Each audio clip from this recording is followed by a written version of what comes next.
আজকে আমার ছোট ভাই আর আমি এই রুমটার ভিতরে বন্দি হয়ে গেছি, আর এতগুলো নাম্বারের মধ্যে আমরা যেটাতেই ক্লিক করব সেই নাম্বারের জিনিসটা কিন্তু আমাদের ওপরে পড়বে। ভাই এটা তোমার পাতলা পায়খানা নাকি? প্রথমে আমার ছোট ভাই ওপরওয়ালার নাম নিয়ে ক্লিক করে দিল 33 নাম্বারটাই, আর 33 নাম্বারটাই ছিল শ্যাম্পু, তাই ওপর থেকে শ্যাম্পু ফেলে আমাদের হাত থেকে নিয়ে মুখ চোখ সব ফেনা ফেনা করে দিল। এরপর ছোট ভাইকে সাইডে হটিয়ে আমি বুদ্ধি লাগিয়ে ক্লিক করলাম 10 নাম্বারে, কিন্তু 10 নাম্বারে ছিল পানি, তাই ওপর থেকে পানি ফেলে শ্যাম্পুটা মিক্স হতে আমার তো চোখ মুখ সব জ্বলে গেল। গাইস ভালোই হলো, 10 বছর ধরে চান করিনি। এই ঠান্ডার মধ্যে ভিজে গিয়ে আমার ছোট ভাই রেগে রেগে আমাকে হটিয়ে ক্লিক করে দিল 11 নাম্বারে, আর তারই সাথে ওপর থেকে ঝরঝর করে আটা পড়তে শুরু করলো। ভাই তোমার দেখতে 70 বুড়া লাগছে।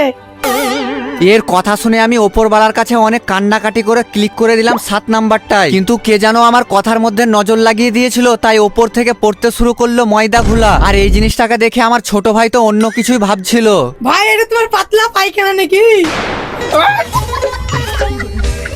তারপর আমার ছোট ভাই আমাকে হটিয়ে কিছু না ভেবে জলদি করে ক্লিক করে দিল 53 নাম্বারটা। এবার কিন্তু লেখা ছিল এই গেমটা থেকে আমরা বেরোতে পারি। সাবস্ক্রাইব করে দাও পার্ট 3 দেখার জন্য।